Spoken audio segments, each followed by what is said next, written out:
আসছি সচরায়তন সংকলনের যারা লেখক লেখিকা এখানে আছেন তাদের সর্বশেষ বইয়ে একটু ছড়ার বই বাকি আছে এবং লেখক আক্তার আহমেদ আক্তার অনেক কম বয়স থেকে ছড়া লেখেন এবং আপনারা জেনে আনন্দ পাবেন যে আক্তার আহমেদ চট্টগ্রাম থেকে ছড়া লিখত ছোটদের কাগজে, আমি ঢাকাতে বসে বসে ডিনামের ছোটদের কাগজে ছড়া লিখতাম এবং তখন আরও একজন ছিল খালিদুর রহমান জুয়েল যে ডিনাম ভাইকে সহায়তা করতেন এবং তার সম্পর্কে ভাই হন, তার সাথে বসে বসে আমরা প্রুফ দেখতাম আর আক্তারের ছড়া নিয়ে আমরা গবেষণা করতাম যে এই ছেলেটা কিন্তু খুব মেধাবী, অসম্ভব ভালো ছড়া লেখে।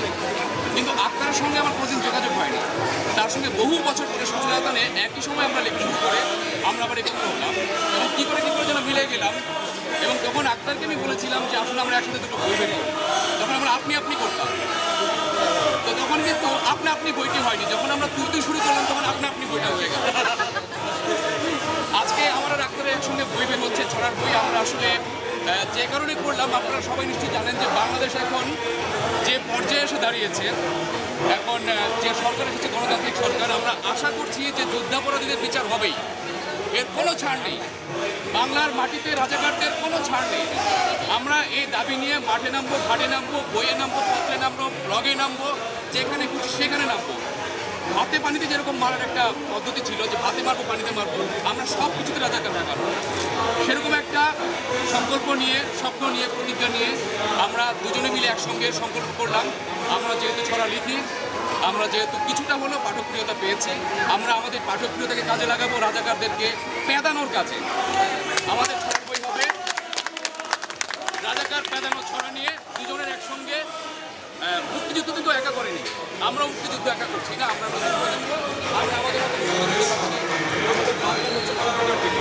আমরা ছন্দ বাক্য শব্দে ছড়া তুলছি। এটা হচ্ছে ছড়ার বইয়ের লেখক হিসেবে আমার কথা। আর অনুষ্ঠানের উপস্থাপক হিসেবে আমি এখন যেটা বলতে পারি সেটা হচ্ছে আমার বন্ধু, আমার সহ লেখক, সহ ব্লগার এবং আমার সহযোদ্ধা আক্তার আহমেদকে, যে খুব কম কথা বলে কিন্তু অনেক ভালো ছড়া লেখে। ওর ছড়া দেখে খুব ঈর্ষান্বিত বোধ করি। তো কিছুই বলার নেই, আক্তারকে অনুরোধ করছি কিছু বলার জন্য। ধন্যবাদ। আমি অনেক কথা বলবো না, আমি শুধু একটা কথা বলতে চাই, আমরা মুক্তিযুদ্ধ পরবর্তী প্রজন্ম, আমাদের মুক্তিযুদ্ধ করার আমাদের সৌভাগ্যটা হয়নি। এখন আমাদের নতুন করে যুদ্ধ শুরু হয়েছে। মুক্তিযুদ্ধের সময় যারা আমাদের স্বাধীনতা বিরোধী ছিল, যে ঘাতক দালাল রাজাকার চক্র ছিল, যারা এখনও সক্রিয়, আমরা তাদের বিরুদ্ধে নেমেছি। যেহেতু আমরা দুজন ছড়াগার, সেহেতু আমাদের ছড়ার ছন্দে, আমাদের ছড়াতে আমরা তাদেরকে ঘায়েল করবো এবং আমাদের একটাই প্রতিজ্ঞা, যে যতই অসম্ভব মনে করুক না কেন, বাংলাদেশে, এই বাংলার বুকে রাজাকার ঘাতক দালালদের বিচার হবেই, এটা আমরা বিশ্বাস করি। আমাদের রিটন ভাইকে, যিনি আসলে কি বলে মানে ছড়াকার পিতা বলা যেতে পারে। মানে যে কোনো ছড়াকারই মোটামুটি সন্তান তুল্য হয়ে যান তার কাছে আসলে। মানে আমরা এটা আসলে খুব বিশাল ব্যাপার যে আক্তার এবং মৃদুল অনেক বাচ্চা থাকতে লুৎফর রহমান রিটন সম্পাদিত ছোটদের কাগজে টুকটুক করে ছড়া লিখত এবং অনেক বড় স্বপ্ন দেখতো, চিন্তা করতো। অনেক বড় স্বপ্ন ধরা হয়নি, কিন্তু ছোটো ছোটো কিছু স্বপ্ন হাতের মুঠে চলে এসছে। যেমন আজকে রাজাকারের বিরুদ্ধে ছড়া লিখে সেটি একটি সবার সামনে আপনাদের সামনে তুলে ধরতে পারছি এবং সেটি মোড়ক উন্মোচন করছেন লুৎফর রহমান রিটন। এবং আরও একটি সৌভাগ্য যে তিনি এখন এই মুহূর্তে কিছু বলবেন আমাদের সামনে সেই বইটি নিয়ে, আমাদেরকে নিয়ে। ধন্যবাদ মৃদুল। আমি হচ্ছি পেশাদার উপস্থাপক, কিন্তু মৃদুল আমাকে আজকে দ্বিতীয় একটা হুমকি দিচ্ছে। প্রথম হুমকি তো ছড়াতে দিচ্ছেই সে, যে আমার প্রতিদ্বন্দ্বী মাঠে আছে, আমি যেন সাবধানে ছড়া লিখি। সেটা হচ্ছে মৃদুল 1 নাম্বার, আর 2 নাম্বারে আছে আক্তার আহমেদ। আর আজকে দেখতে পাচ্ছি যে কি অসাধারণ উপস্থাপনতা, কি চমৎকার শব্দ এবং বাচনভঙ্গি। আমার আজকে একটা ঐতিহাসিক দিন, আমার কাছে খুবই আনন্দঘন দিন। আপনারা দেখতে পাচ্ছেন আমি বারবার ওকে কাছে টানছি আর একে কাছে টানছি বারবার। এর কারণ হচ্ছে যে আমি খুবই আবেগপ্রবণ আজকে, যে রাজাকারদের বিরুদ্ধে 70-এর দশকে, 80-র দশকে, 90-এর দশকে অনেক ছড়া লিখেছি। রাজাকারের ছড়া নামে আমি এবং আমিরুল একটি ছড়ার বই করেছিলাম। আমরা প্রত্যাশা করেছিলাম যে রাজাকারদের নিয়ে আর আমাদের লিখতে হবে না, কিন্তু এত বছর পরে এসে মৃদুল আর আক্তার যখন আবারও রাজাকারদের নিয়ে একটি বই লেখেন, তখন আমাদের ব্যর্থতাটা আবারও চোখের সামনে ভেসে ওঠে যে রাজাকার ইস্যুতে মানবতা মুছে ফেলো টয়লেট টিস্যুতে। আসলে রাজাকারদের ব্যাপারে কিন্তু কোনো মানবতা থাকতে পারে না। তারা এতই ঘৃণ্য যে তাদের ব্যাপারে মানবতা পোষণকারীরাও মানবতার শত্রু। আক্তার এবং মৃদুল আমার ছোটদের কাগজে লিখতেন এবং সেই শৈশবে কৈশোরে তাদের যে মেধার দ্যুতি ছিল, সেই দ্যুতি এতটাই ছিল যে তখনই তাদেরকে নিয়ে আমরা গৌরব করতাম। জুয়েলের কথা বলা হলো, জুয়েল সাক্ষী যে মৃদুল এবং আক্তার ছিল সম্পাদক হিসেবে আমার খুবই প্রিয় পাত্র দুজন লেখক, যাদের লেখার জন্য অপেক্ষা করতাম, যাদের লেখা ছেপে আনন্দ হতো। একজন সম্পাদকের আনন্দ হয় ভালো একটি লেখা ছেপে।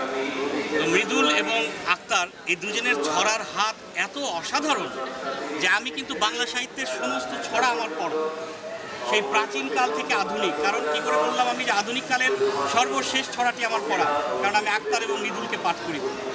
যখন আক্তার এবং মৃদুলকে আমি পাঠ করে ফেলি, তখন আমার যোগেন্দ্রনাথ সরকারের সেই খুকুমনির ছড়ার নাম না জানা, অখ্যাত, অজ্ঞাত, হারিয়ে যাওয়া ছড়াকার, কিন্তু ছড়াটা টিকে আছে, সেই ছড়াগুলোর সঙ্গে এদের ছড়াগুলো আমি পাঠ করি। তাহলে আমি বলতে পারি যে বাংলা সাহিত্যের সমস্ত ছড়া আমি পাঠ করে তারপরে ছড়াকার হবার চেষ্টা করছি। আজকে মৃদুল এবং আক্তার দুজন একসঙ্গে যুগলবন্দি হয়ে একটি বই করেছে। আবারও ফিরে যাই 90-এর দশকে। রাজাকারদের নিয়ে আমি এবং আমিরুল একটি যৌথ বই লিখেছিলাম, রাজাকারের ছড়া। সেখানেও ছিলাম আমরা দুজন। আজকে মৃদুল এবং আক্তার দুজন। একদিকে আমি আনন্দিত, একদিকে আমি খুবই ব্যথিত যে কেন আবার আমাদের দুজন তরুণ বন্ধুকে এই দায়িত্ব পালন করতে হলো। আমরা আশা করব আমাদের যারা রাজনীতি করেন, আমাদের যারা সমাজ নিয়ন্ত্রণ করেন, আমাদের যারা রাষ্ট্র পরিচালনা করেন, তারা অন্তত আক্তার এবং মৃদুলের হৃদয়ের আকুতিটা বুঝবেন। কারণ আক্তার এবং মৃদুল তাদের হৃদয়ের যে আকুতিটা ধারণ করেছে সেটা তাদের ব্যক্তিগত নয়, এটা হচ্ছে আমাদের জাতিগত হৃদয়ের আকাঙ্ক্ষাকে তারা দুজন এখানে প্রতিফলিত করেছে। আমাদের জাতিগত যে প্রত্যাশা, জাতিগত যে স্বপ্ন, যুদ্ধাপরাধীদের বিচার হবে, সেই কথাটাই ছড়ার ছন্দে বলেছেন আক্তার এবং মৃদুল। যে কথাটি আমি এখন আর বলতে পারি না, আমার সেই তেজ এখন হয়তো নেই, নানান কারণে হয়তো আমার তেজটা কমে গেছে, কিন্তু আক্তার এবং মৃদুল তাদের তারুণ্যের তেজ নিয়ে, তারুণ্যের গৌরব নিয়ে, তারুণ্যের শক্তি নিয়ে, তারুণ্যের সাহস নিয়ে যেভাবে রাজাকারদের বিরোধিতা করে ছড়ার বই লিখেছেন, তাতে আশাবাদী না হয়ে পারি না। গৌরবের সঙ্গে দুটি নাম উচ্চারণ করছি, মৃদুল এবং আক্তার। আমরা তিন ছড়াকার একটি ফ্রেমে থাকা বোধহয় খুব জরুরি।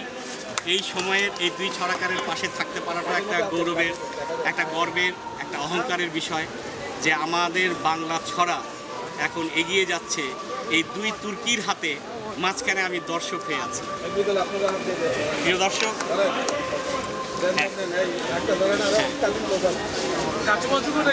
আমরা এই যে কাঁধে কাঁধ রেখে আমরা এগিয়ে যাচ্ছি আগামী দিনের দিকে, যে দিনে এই দেশে একটি রাজাকারও অবশিষ্ট থাকবে না। রাজাকার খুঁজতে হবে ইতিহাসের ভাগ। এখন এই বইটির মোড়ক উন্মোচন করছি এবং আক্তার এবং মৃদুলের দীর্ঘ জীবন, সুস্থ জীবন, সচল জীবন, সচলায়তনের জীবন এবং কর্মক্ষম জীবন কামনা করছি। আমি এখন প্রচ্ছদটি আপনাদের সামনে তুলে ধরছি। করতালি হবে।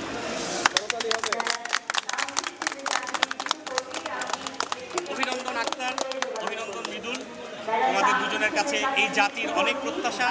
আমি আশা করব তোমরা এই জাতির প্রত্যাশা পূরণ করবে। অনেক ধন্যবাদ রিটন ভাইকে। আসলে যে কথাগুলো উনি বললেন এর বিপরীতে আর কিছুই বলার নেই।